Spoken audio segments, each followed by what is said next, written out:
بزرگوں کا احترام۔ ارے یار، یہ دادا ابو بھی نا۔ کاشان نے بیزاری سے کہا تو اس کے دوست طلحہ نے حیرت سے اس کو دیکھا اور پوچھا، کیا ہوا دادا ابو کو؟ ایسے کیوں بول رہے ہو؟ کچھ نہیں، بس ایسے ہی۔ کاشان نے منہ بنا کر بات ٹال دی، جس پر طلحہ نے اسے سمجھاتے ہوئے کہا کہ تمہارے دادا تو تم سے بہت پیار کرتے ہیں۔ طلحہ کی بات سن کر کاشان نے تھوڑا چڑھ کر کہا، ہاں، وہ پہلے کی بات تھی جب ہم چھوٹے تھے، ابھی کا تو میں تمہیں کیا ہی بتاؤں۔ ہر وقت گھر پہ رہتے ہیں تو بس یہی بولتے رہتے ہیں کہ شور نہیں کرو، آہستہ بولو، ٹی وی کی آواز کم کرو اور باہر جا کر کھیلو۔ اگر مزیدار چیز کھانی ہو تو چھپ کر کھاؤ، ورنہ دادا کا بھی دل چاہتا ہے اور ڈاکٹر نے انہیں منع کیا ہے۔ پہلے دادا ابو ہمارے ساتھ مل کر باتیں کرتے تھے، ہمیں کہانیاں سناتے تھے، مزے مزے کی چیزیں لا کر دیتے تھے، ہمیں پارک لے کر جاتے تھے اور ہم بھی ان سے بہت سی فرمائشیں کرتے تھے، مگر اب تو وہ کچھ سنتے ہی نہیں ہیں۔ کاشان کی یہ ساری باتیں سن کر طلحہ نے اس سے کہا، کتنی بری بات ہے کاشان، جب وہ تمہارے نخرے اٹھاتے تھے تو تمہیں بہت اچھا لگتا تھا، اور اب جب انہیں تمہاری ضرورت ہے تو تم ایسا بول رہے ہو۔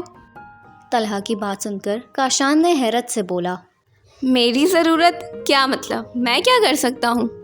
جس پر طلحہ نے اسے سمجھاتے ہوئے کہا، تم ہی تو سب کچھ کر سکتے ہو، دادا ابو سب سے زیادہ پیار بھی تو تم سے کرتے ہیں۔ جب تم چھوٹے تھے تب وہ تمہیں وقت دیا کرتے تھے، اب تمہاری باری ہے، تم انہیں اپنا وقت دو۔ تب وہ تمہیں باہر لے کر جاتے تھے، اب تم انہیں باہر لے کر جاؤ، ان کے ساتھ مل کر بیٹھو اور اپنی بچپن کی باتیں انہیں یاد دلایا کرو۔ طلحہ کی باتیں سن کر کاشان نے منہ بناتے ہوئے کہا، ارے تمہیں پتہ نہیں ہے وہ کتنے چڑچڑے ہو گئے ہیں، ہر وقت غصہ کرتے رہتے ہیں، ان سے کون ہی بات کرے۔ طلحہ نے اسے دوبارہ سمجھایا، بچپن میں جب تم ضد کرتے تھے یا بیمار ہوتے تھے تو وہ بھی تمہارا خیال کرتے تھے۔ تم نے کبھی سنا نہیں کہ بچے اور بوڑھے برابر ہوتے ہیں، ان کو بھی بچوں کی طرح توجہ کی ضرورت ہوتی ہے۔ تم کوشش تو کرو، کیا پتہ ان کا غصہ کم ہو جائے۔ اگلے دن اسکول سے آ کر کاشان دیر تک طلحہ کی باتوں پر غور کرتا رہا۔ شام کو جب وہ دادا ابو کے کمرے میں گیا تو وہ آنکھیں بند کر کے لیٹے ہوئے تھے۔ کاشان نے انہیں سلام کیا اور ان کے پاس جا کر بیٹھ گیا۔ دادا نے سلام کا جواب دیا اور ناراضگی سے کہا، مل گئی تمہیں فرصت دادا کو سلام کرنے کی۔ کاشان نے بات گھماتے ہوئے کہا، یہ سب چھوڑیں، آپ بتائیں کیا کر رہے تھے؟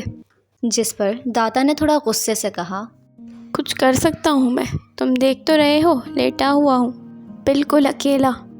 کاشان نے دوبارہ کوشش کرتے ہوئے کہا، یہ کیا بات کی آپ نے؟ آپ کیوں کچھ نہیں کر سکتے؟ سامنے والے پارک تک تو چل ہی سکتے ہیں نا؟ جس پر دادا ابو نے تھوڑے نخرے کرتے ہوئے کہا، مجھے کہیں نہیں جانا، تم اکیلے ہی جاؤ۔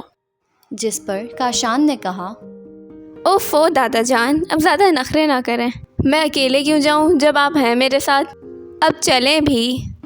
کاشان کی بات سن کر دادا ابو مسکرانے لگے اور جانے کے لیے راضی ہو گئے۔ شام کو جب کاشان دادا ابو کو لے کر کمرے سے نکلا تو سب انہیں دیکھ کر حیران ہو گئے۔ امی نے کاشان سے پوچھا، کہاں لے جا رہے ہو دادا کو؟ ان کی طبیعت ٹھیک نہیں ہے۔ جس پر کاشان نے کہا، نہیں امی، دادا ابو بالکل ٹھیک ہے، اور میں انہیں نہیں بلکہ یہ مجھے لے کر جا رہے ہیں۔ کاشان کی بات سن کر سب خاموش ہو گئے اور مسکرانے لگے۔ وہ دونوں آہستہ آہستہ چل کر پارک پہنچے۔ دادا ابو کے ایک دوست بینچ پر بیٹھے نظر آئے تو وہ بھی ان کے پاس جا کر بیٹھ گئے اور باتیں کرنے لگے۔ کاشان نے کچھ دیر چہل قدمی کی، پھر گھاس پر بیٹھ کر ان دونوں کی باتیں سننے لگا۔ کچھ دیر بعد اسے بوریت محسوس ہونے لگی، مگر پھر اس نے سوچا کہ جب وہ چھوٹا تھا اور کھیل کود میں لگا رہتا تھا تو دادا ابو بھی اس کا انتظار کرتے تھے۔ شام میں جب دونوں گھر آئے تو بہت عرصے بعد دادا ابو نے سب کے ساتھ مل کر چائے پی اور بہت ساری باتیں کی۔ اس کے بعد کاشان انہیں کمرے میں لے آیا کیونکہ وہ بہت تھکن محسوس کر رہے تھے۔